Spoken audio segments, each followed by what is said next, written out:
ফিলিস্তিনের অবরুদ্ধ গাজা ভূখণ্ডে ইসরায়েলি হামলায় একদিনে কমপক্ষে আরও ৩৯ ফিলিস্তিনি নিহত হয়েছেন। আহত হয়েছে আরও প্রায় ১০০।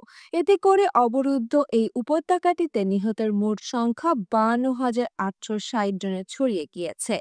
এছাড়া গত ১৮ মার্চ গাজায় নতুন করে ইসরায়েলি হামলা শুরু হওয়ার পর থেকে প্রায় ২,৭৫০ ফিলিস্তিনি নিহত হয়েছেন। মঙ্গলবার পৃথকভাবে এই তথ্য জানিয়েছে কয়েকটি সংবাদ মাধ্যম। প্রতিবেদনে বলা হয়েছে, ইসরায়েলি বাহিনী গাজায় বোমাবর্ষণ অব্যাহত রেখেছে এবং সোমবার বর্বর হামলার উপত্যকা জুড়ে কমপক্ষে ৩৯ জন নিহত হয়েছেন।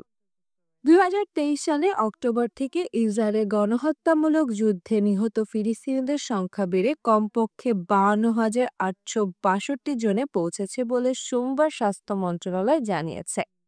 মন্ত্রণালয়ের এক বিবৃতিতে বলা হয়েছে, গত ২৪ ঘন্টায় গাজায় ইসরায়েলি আরও ৯০ জন আহত হয়েছে, যার ফলে ইসরায়েলি আক্রমণে আহতের সংখ্যা বেড়ে ১,১৯,৬৪৮ জনে দাঁড়িয়েছে। অনেক মানুষ এখনও ধ্বংসস্তূপের নিচে এবং রাস্তায় পড়ে থাকলেও উদ্ধারকারীরা তাদের কাছে পৌঁছাতে পারেনি। অবরুদ্ধ এই ভূখণ্ডের আগ্রাসনের জন্য আন্তর্জাতিক বিচার আদালতে গণহত্যার মামলার মুখোমুখি হয়েছে ইসরায়েল।